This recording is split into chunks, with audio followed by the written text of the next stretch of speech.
कल्याण डोंबिवली में कांग्रेस पार्टी ने भारतीय जनता पार्टी पदाधिकारियों के खिलाफ आक्रामक रुख अपनाया है। कांग्रेस के वरिष्ठ नेता प्रकाश उर्फ मामा पगारे पर साड़ी फेंकने और कुछ आरोपी द्वारा सर्वोच्च न्यायाधीश पर जूता फेंकने की घटनाओं के खिलाफ कांग्रेस ने कल्याण डीसीपी कार्यालय के बाहर बड़ा आंदोलन छेड़ा। आंदोलन की तैयारियां बड़ी जोर शोर से की गई थी और इसमें बड़ी संख्या में कांग्रेस कार्यकर्ता शामिल थे।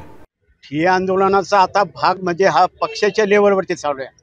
संपूर्ण देशामध्ये काँग्रेस पक्ष या विषयावरती आक्रमक झालेला आहे। कारण सत्तेचा माज हा एवढा या भाजप सत्तेला चढला आहे।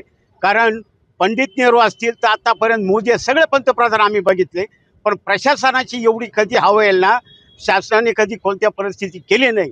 आज या ठिकाणी काँग्रेस पक्षाचे जे प्रदेशाध्यक्ष आहे आदरणीय हर्षवर्धन सपकाळ साहेब या अन्यायाला वाचा फोडण्यासाठी ठिय्या आंदोलनामध्ये सहभागी होत आहेत। कारण सर्वसामान्य जनतेचा प्रश्न आहे, सर्वसामान्य जनतेवरती कसा अन्याय केला जातो या माध्यमातून आपल्याला सगळं दिसत आहे। आपण बघतोय का सर्वोच्च न्यायालयाचे न्यायमूर्ती त्यांच्यावरती कसा अन्याय झाला। एका ही जी आरएसएसची जी संघटना आहे या संघटनेच्या माधून हा अतिरेक देशामध्ये चाललेला आहे। याला कुठं कधी पायबंद घालण्यासाठी आज या ठिय्या आंदोलनाचा मुहूर्तमेढ आहे।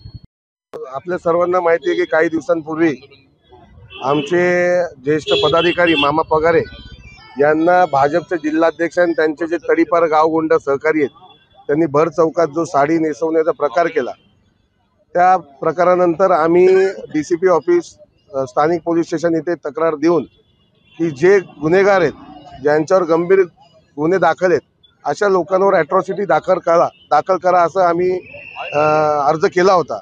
पण मला असं वाटतं पोलीस प्रशासन हे पूर्णपणे राज्य सरकारच्या दबावाखाली असल्यामुळे त्यांनी फुटकळ कुठले तरी गुन्हे दाखल केले जे बेलेबल आहेत, त्याला 2 वर्षाच्या वर सजा नाही। आणि त्यामुळेच आज आमचे माननीय प्रांताध्यक्ष पुन्हा एकदा या ठिय्या आंदोलनाच्या माध्यमातून डीसीपींना एक अर्ज देणार आहेत की जे गुन्हेगार आहेत त्यांच्यावर ॲट्रॉसिटी दाखल व्हावी।